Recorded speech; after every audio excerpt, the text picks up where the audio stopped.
continuamos con Fermín Mármol García. Cosas que se hacían que ya no se deben hacer. ¿Cómo hacemos para protegernos de la delincuencia? Por ejemplo, llega alguien del exterior que no conoce el país o alguien que tiene muchos años fuera de Venezuela y sale desprevenido. ¿Cuáles son las cosas que no se pueden hacer ya en nuestro país? Yo creo que el crimen y la violencia de un país te modifican el gentilicio. El venezolano ha visto obligatoriamente modificado su gentilicio. Podemos seguir siendo buenas gentes, pero no confiados. Yo creo que tenemos que elevar la sana malicia y el sentido común en un país como el nuestro. Yo creo que nosotros tenemos que aprender también a mimetizarnos. Tenemos que mimetizarnos con el entorno. Quien no esté mimetizado y alumbre mucho va a ser una víctima fácil del crimen y la violencia en Venezuela. Hay gente, por ejemplo, Vladimir, que siente que cuando va a un centro comercial llega a una zona segura. No, estimado amigo, los centros comerciales son las plazas públicas modernas. Es igual caminar en un centro comercial que caminar en una plaza Bolívar. Si usted no tiene eso claro, usted no está mimetizado. Y yo creo que eso está ocurriendo en Venezuela. Tenemos que elevar la sana malicia. Todavía hay en este país gente que contrata al personal doméstico y ante un evento usted le pregunta, ¿cómo se llamaba la persona que trabajaba en tu casa? Josefa. El apellido no lo sé. La fotocopia del documento no lo tengo. Y como yo aquí me lo recomendó una señora María que trabaja en el piso 7, pero ya no trabaja en el edificio. ¿Cómo es posible que tú ingreses en tu casa a una persona que no esté plenamente identificada? Eso es falta de sana malicia. El venezolano es muy buena persona, muy buena gente. Claro que ha visto modificada su conducta, pero tenemos que comprender que tenemos una delincuencia agresiva, asesina y violenta. El aumento de muertes o asesinato de mujeres ha alcanzado un aumento del 43%. La muerte de personas en la tercera edad. Es decir, la delincuencia ya no respeta a nadie y usted tiene que renunciar a parte de sus libertades individuales. No hay otra. Renunciar Eso a es muy válido parte. sobre todo para los jóvenes, ¿no? Bueno, Porque ¿cómo entender amarras tú a un muchacho, como se dice, ¿no? que aprendan lo que hicieron los jóvenes colombianos en la década de los 80 y 90. Los jóvenes colombianos mutaron, cambiaron los horarios, empezaron a comprender que las reuniones podían hacerse hasta el día siguiente sin servir de transporte público. El joven venezolano quiere salir de una fiesta a las 2 de la mañana y llevar a su amigo, llevar a la novia. Eso no tiene sentido, irse a una calle del hambre a comer. Eso no existe. Usted vaya a compartir, hágalo, pero se queda hasta el día siguiente. Eso tienes que mutar tu conducta y los padres tienen que interactuar con los padres de los amigos para llegar a ese tipo de convenio.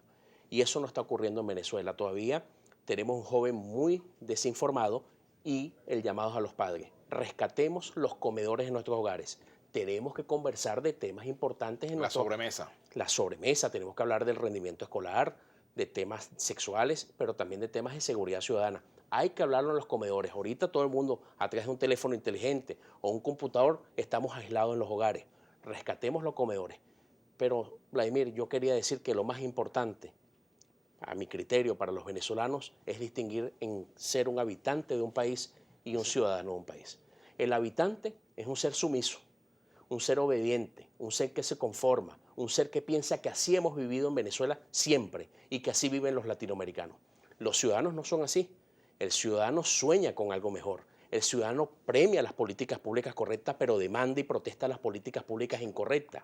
El ciudadano se informa y el ciudadano sabe que no es verdad que los venezolanos siempre vivimos con el secuestro, el robo y el homicidio así. Te doy un ejemplo. Terminamos el siglo XX con 4.500 homicidios. Ya superamos los 20.000. Terminamos el siglo XX con 70 secuestros al año. Ya superamos la barrera de los 3.000.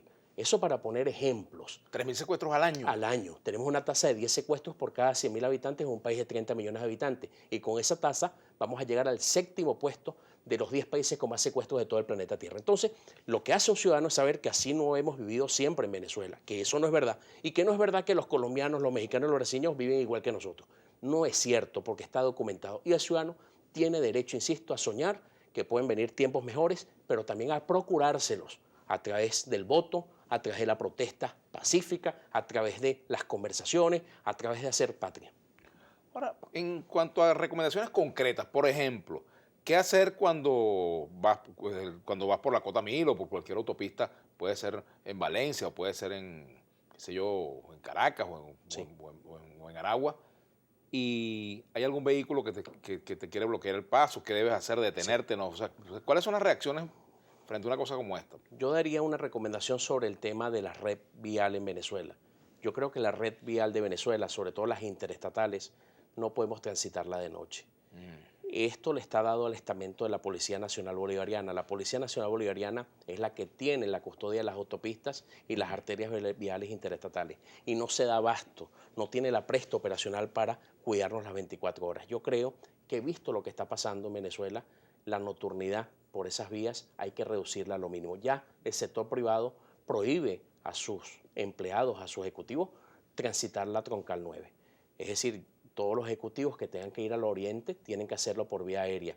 Yo creo que lamentablemente, insisto, tenemos que restringir parte de nuestras libertades individuales porque lo que está pasando no es poca cosa. Realmente estamos en niveles ya casi de pandemia, Vladimir. Y no lo digo yo, lo dice la Organización Mundial de la Salud. Cuando llegas a una tasa superior a 10 homicidios por cada 100.000 habitantes, cuando supera el 40% de impunidad, tienes problemas de salud pública. Bueno, en Venezuela la tasa no es de 10. En el mejor de los casos es de 90 por cada 100.000 habitantes y la impunidad no es de 40, es de 90%. El problema de crimen y violencia en Venezuela, Vladimir, es un problema ya de salud pública y los venezolanos en buena medida no estamos conscientes de eso. Las salidas nocturnas, otro aspecto, ¿no? La vida social, Sí. porque no son solamente los jóvenes que salen. Está impactada, Vladimir. ¿Cuántos mesoneros, músicos, parqueros, cocineros han perdido su trabajo porque la nocturnidad se ha secado? Y los jóvenes, inclusive por un tema también económico, lo que han optado es por ir a las casas de los compañeros y amigos, pero están cometiendo un error. El error es que llegan muy tarde a la casa y se van a las pocas horas. Y deambulan por las calles y avenidas de este país a unas horas donde la presencia policial es casi nula. Yo lo que les recomiendo a los jóvenes, lleguen un poco más temprano a las casas y se quedan hasta que se haga de día. No sirvan de transporte público, ni para reuniones familiares, para llevar a la abuelita, al tío o a la madrina, ni tampoco para servir de transporte a los amiguitos. Las llamadas zonas rojas, ese concepto se acabó. ¿Hay zonas rojas o toda la ciudad es roja ahora? Sí, el mapa criminal en Venezuela tiene que responder a tipos delictuales. Tenemos zonas rojas para el homicidio, que lamentablemente son en las zonas populares, y tenemos zonas rojas para el secuestro, que lamentablemente son las zonas de clase media. Entonces el mapa digitalizado del crimen, que es importante en las salas situacionales de las policías municipales, estatales y la Policía Nacional, responde a tipos delictuales. Sigue impactando el homicidio, las lesiones personales y las violaciones a la clase popular venezolana, así como el robo a mano armada, y a la clase media lo golpea el secuestro, las estafas, las apropiaciones indebidas y los hurtos. Tenemos tipos delictuales lamentablemente distinguidos por clases sociales y la clase que menos se ve víctima del crimen violento es la clase alta, pero sí lo golpea los delitos contra la corrupción. Ahora, también está el aspecto legislativo. Correcto. Tenemos el marco legislativo suficiente para enfrentar la delincuencia. Hace falta algunas reformas, el Código Orgánico Procesal Penal, por ejemplo. Muy buena pregunta, porque debemos decirle a los venezolanos que en la Asamblea Nacional, a través de la Comisión de Política Interior que dirige la diputada Elsa Solórzano, hemos podido promover dos leyes, una nueva y una reforma. La ley nueva fue la ley que regula las llamadas telefónicas y la internet desde las cárceles venezolanas, que la buena noticia es que fue sancionada en la Asamblea Nacional de forma unánime para que todas las cárceles venezolanas tengan el sistema bloqueador e inhibidor de llamadas telefónicas, así como el internet, y el recluso tenga los teléfonos CanTV que antes de conectar la llamada saldrá una grabación indicando esta llamada se produce de la cárcel tal y usted decide si acepta o no la llamada. Eso es importante porque hay tres instrumentos que había que regularle al recluso en Venezuela: las armas de fuego, el circulante de moneda de curso legal y las comunicaciones. Con esta ley se va a golpear las comunicaciones en Venezuela para minimizar la extorsión, para minimizar el sicariato, la trata de blancas, entre otros tipos de rituales.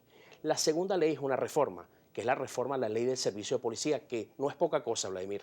Va a impactar 114 instituciones policiales municipales, 23 policías regionales y una policía nacional, y esa ley va a rescatar muchísimo temas de seguridad ciudadana. Tenemos que hacer la pausa. Al retorno vamos a finiquitar con este aspecto, el aspecto legislativo. Vamos a la pausa, ya venimos con el criminólogo Fermín Mármol García. Interesante conversación sobre el tema de seguridad y seguramente nos va a faltar mucho tiempo, pero bueno, ya venimos.